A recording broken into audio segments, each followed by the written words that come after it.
All right, again, let's review the Lions day 3 and day 2 pick. I missed Kerby Joseph, so I'm gonna pick up from there. Check out Detroit Lions Talk playlist, thumbs up the video, share the video, subscribe to the channel. Next subscribe button is the bell icon button. Hit all notifications. Increase your chance to get notifications. We go live or drop a video. A little behind today, but they took Syracuse safety Kerby Joseph. All right. B. Taylor wasn't happy with the draft at all. So when we do this review tomorrow, if I get to it tomorrow, Monday, he wasn't happy with none of the picks that on other than the linebacker from Oklahoma State. It was cool. It was cool in my opinion. I ain't really tripping over it. Kerby Joseph is actually from Orlando, Florida. He was our 97th overall pick. I think it was our compensatory third. We lost our original third. And it's original second to the Minnesota Vikings in that trade. Orlando, Florida, 6'1", 203 safety. If you didn't know, now you know. 33-inch arms, 10 and 1/4 hands. He didn't run a 40, so he didn't run a 40. 18-inch press, bench press, 38.5-inch vertical, 123 broad jump. I believe that is. Says Joseph from Jones High School in Orlando, Florida, to campaign 2018, suiting up 10 games of reserves, true freshman, 9 tackles, 1 pass breakup. He started twice in 12 appearances, 2019, 30 tackles, 3 pass breakups, and contributed coming off the bench 2020, 19 tackles, 7 games. His breakout year came in 2021, garnering second team All Big Ten honors by tying for 4th in FBS, 5 interceptions, posting 3 fumble recoveries, along with 57 tackles, 1 sack, 12 games, and 10 stars. Chad Reuter. This is free safety with average size and speed and good athleticism, and only one season the full-time starter at Illinois. Joseph worked for all 5 of his interceptions 2021. Hold on, let me give y'all a visual. Hold on. 1 second.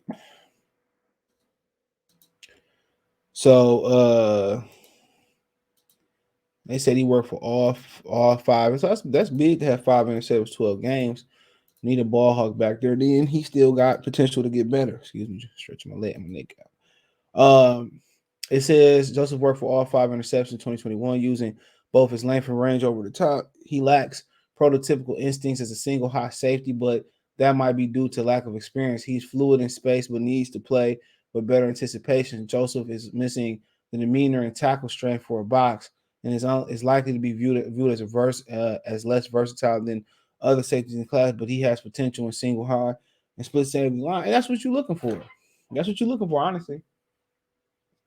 As you're looking for. We got Tracy Walker to really play in the box. We just need him to go out there and play a single high, a split side high of the field, whatever you want to call it, one side high.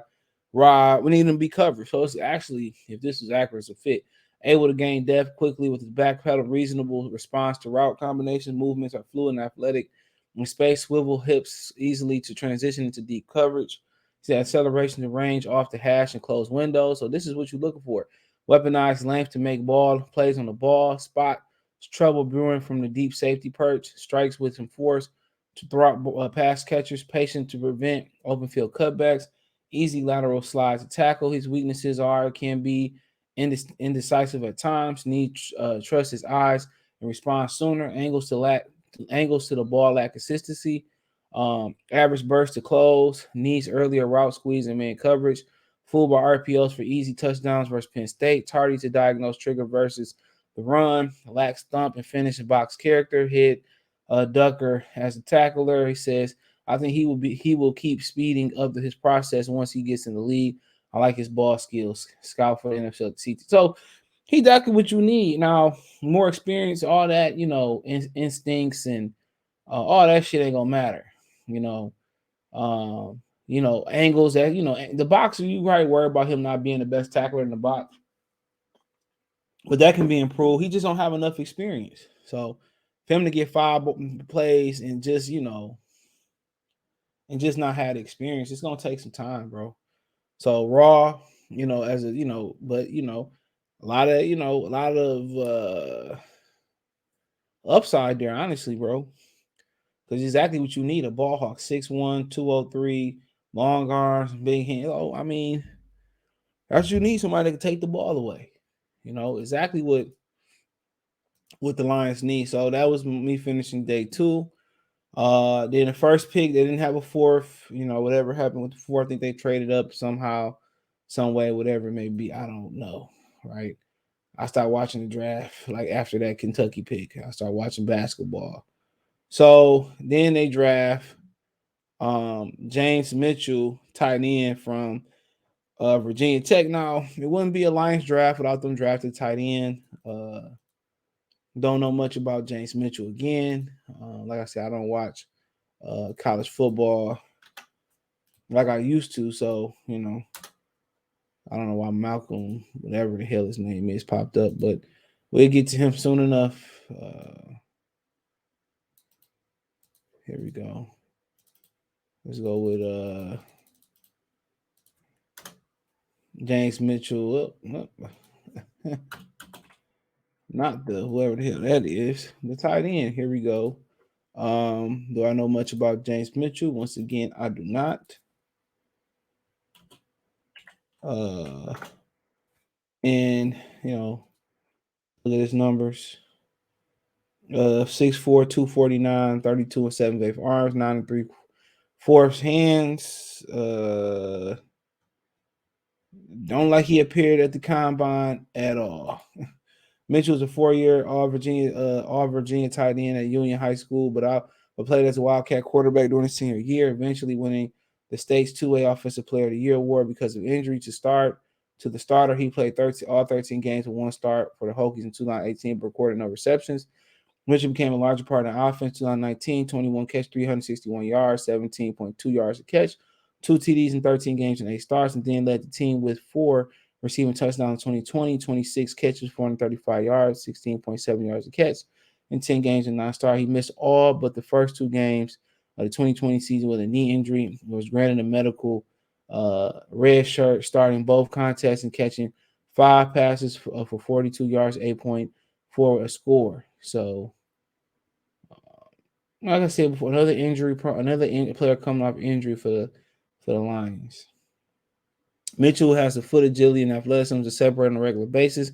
If he can tighten up his route run and play closer to his top speed, he's capable of attacking the seams and is talented with the ball in his hands when he has a run and after the catch opportunity. As a run blocker, Mitchell puts in adequate effort, but his man ends up near action or making plays too many snaps. So he has the size to play in line, but might be best suited as a role as a pass catching H-back. So, I don't need to keep his strengths include attempting to maintain proper posture as a run blocker, used hand strength to sustain and finish and look for finishes, bends and drives through stem and turn, plays with focus for tougher catches, very durable through contact, coordinating athletic to make and air adjustments, has made a ton of catches on screen plays, sneaky fast to stack yards after the catch, competitive and tough when finishing run. Weakness is coming back from season-ending knee injury. So that's another injury-prone player, injured player they didn't have that been injured. Wide hands into this run blocking fit. Point of attack defender batters his frame early in the rep. Needs to keep his base under him when blocking. Inconsistent in running routes with his best play speed. He needs to up his physicality inside the route. So Hardy was kind of looking for a pass catching, a blocking tight end, but they kind of walk away with somebody that's dangerous with the ball in their hand. So, welcome to the team. All right, now it's Malcolm Rodriguez time. All right, so this is B Taylor, like sneaky pick. Not Marvin Bagley, excuse me. This was his sneaky pick right here.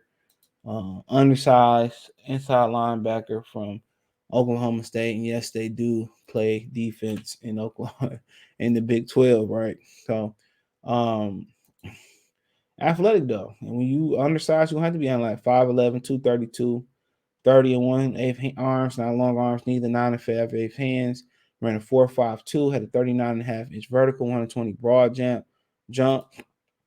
So I mean, compared to David Long, linebacker who draft sliding will be litmus test for how teams value tape productivity against size deficiency. Rodriguez carries a compact, saw-off frame that is muscular but stubby. His transition from read to flow is seamless with some of his cleanest GPS to football in his draft.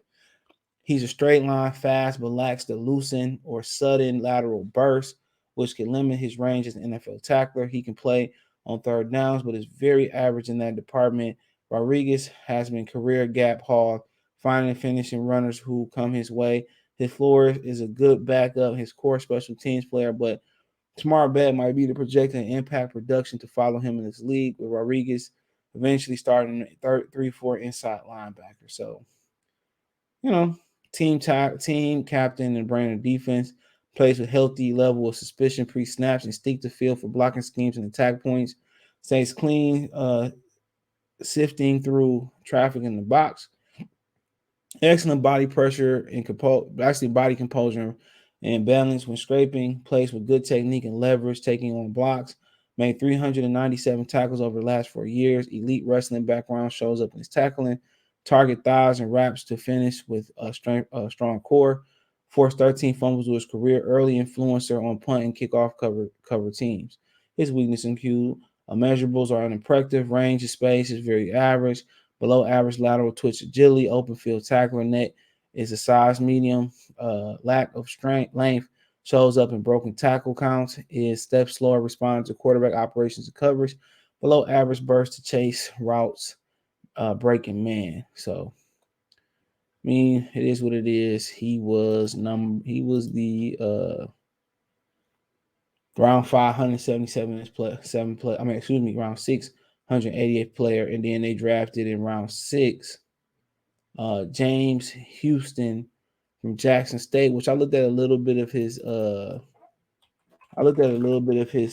tape, and he was impressive out of Jackson State. And shout out to Jackson State, man. He dog, I can't click that. Why is it even up there? My bad. Hold on.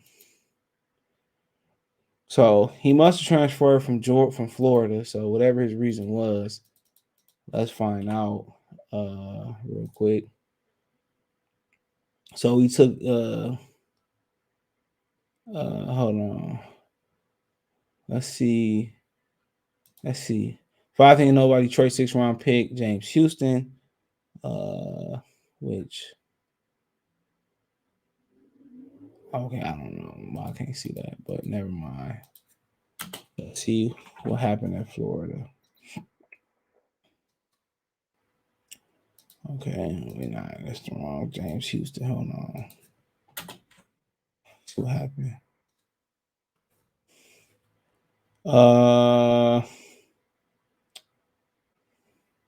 So he transferred.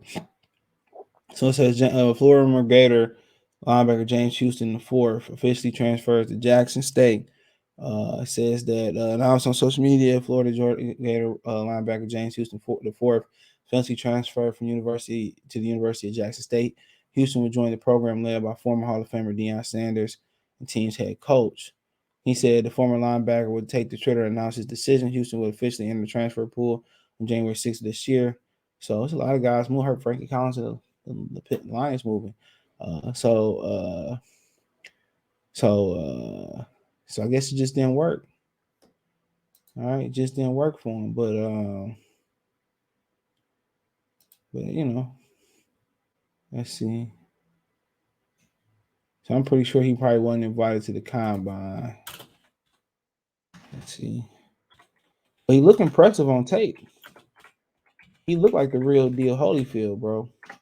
Where he used his arms, and he got that one long like reach, like that one long jab where he control guy. He got some moves, bro.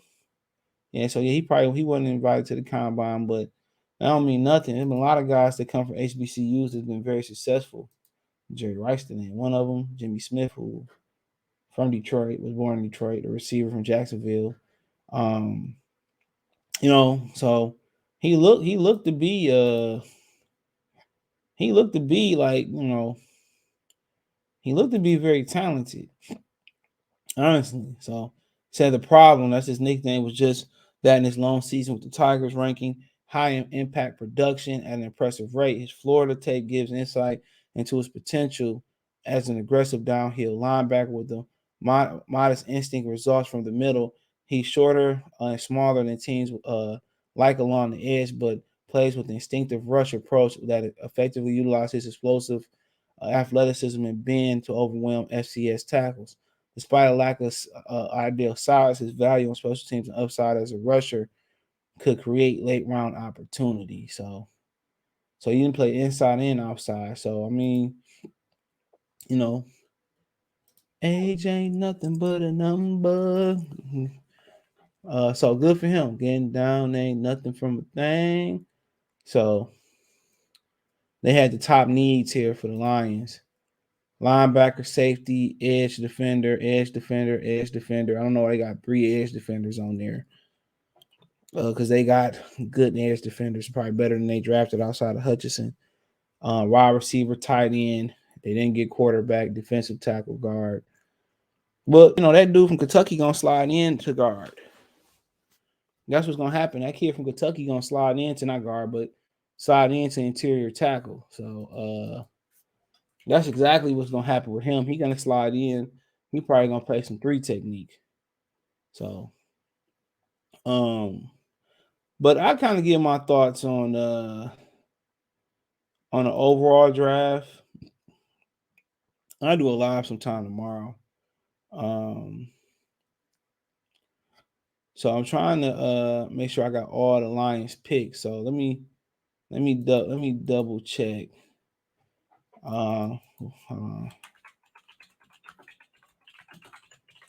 Make sure I got them all, but I don't like honestly, bro. I don't even know most of these dudes, so I'm not gonna like fake like I know these cats because I don't. So they took Chase Lucas in the 7th round. From it was a pick from the Royal via Philadelphia. He was a 5-year starter, something like that, at Arizona. He a cornerback. Um, so I think Herm Edwards down there, 5'11", 180, red shirt fit senior. He ran a 4.48, 39-inch vertical, 128 broad jump.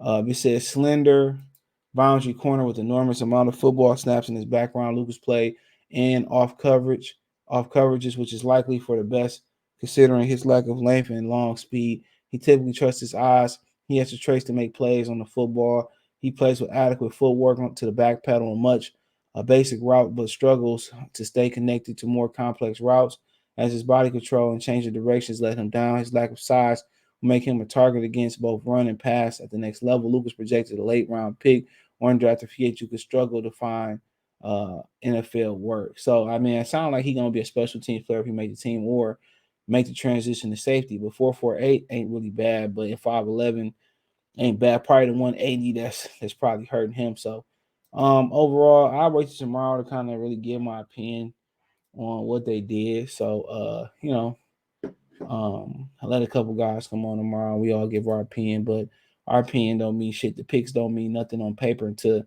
they go out there and do it. Now, probably start signing some undrafted free agents pretty soon. I've listened to Brad Holmes talk about Jared Goff earlier. It just make my stomach turn. But hey, let me know what you girls and guys think. Check Detroit Lions Talk playlist. Thumbs up the video, share the video, subscribe to the channel. That subscribe button is the bell icon button. Hit all notifications. Increase your chance to get notifications. We go live and drop a video. Financially, want to support the channel? Cash App, $ CJ Good 313. Venmo CJ Good 313. PayPal link description. Other than that, best way to reach me is Twitter, then Facebook, then Instagram. All links in the description. If you have a business question, card response, or video quest, check Detroit Lions Talk playlist out for more videos.